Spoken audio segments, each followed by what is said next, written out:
Hi. అసలు ఈ వైష్ణవి కేసులో ఎంత ట్విస్ట్ అయిందంటే 2 డేస్ 3 డేస్ తర్వాత ఇదొక పరువు హత్యగా భావిస్తున్నారు. గండికోటలో జరిగిన ఇన్సిడెంట్. సొంత అన్నదమ్ములే, సొంత తల్లి పరువు హత్య కింద తీసుకుని తను వేరే కులస్తుని ప్రేమించాడని, సొంత కూతురిని కూడా చంపుకోవడానికి వెనకాడినటువంటి ఈ నిజంగా చెప్పాలంటే నరరూప రాక్షసులు అనాలి. 18 ఏళ్ళు 17 ఏళ్ళు కష్టపడి కని పెంచి ఉంటారు.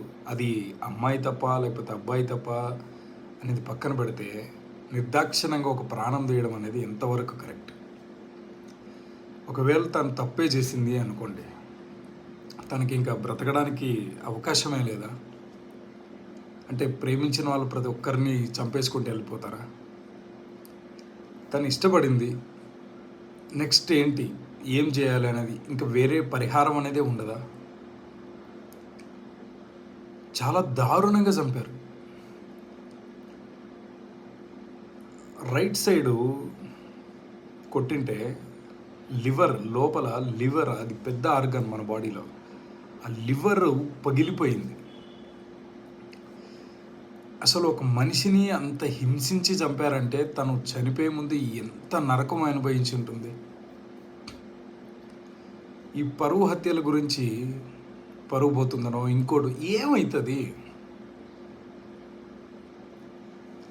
ఒకరిని ప్రేమించిందనో వేరే కులస్తులతో తిరుగుతుందనో మాట్లాడుతుందనో ఆవేశాలకు వెళ్ళి ఒక నిండు ప్రాణాన్ని బలి తీసుకున్నారు సొంత కుటుంబ సభ్యులే.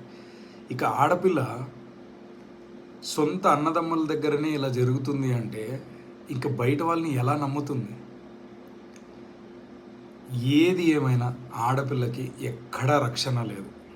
సొంత కుటుంబాలు అంటే అణిగిమణిగి ఉంటే తప్ప తనకి రక్షణ లేదు.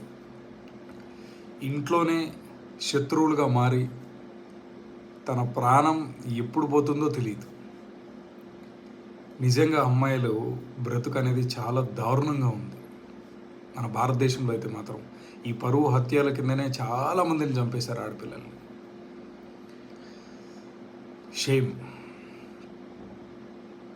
ఒక ఆడపిల్లని సొంత అన్నతమ్ములే దారుణంగా చంపేశారంటే ఎంత నరరూప రాక్షసులై ఉండాలి.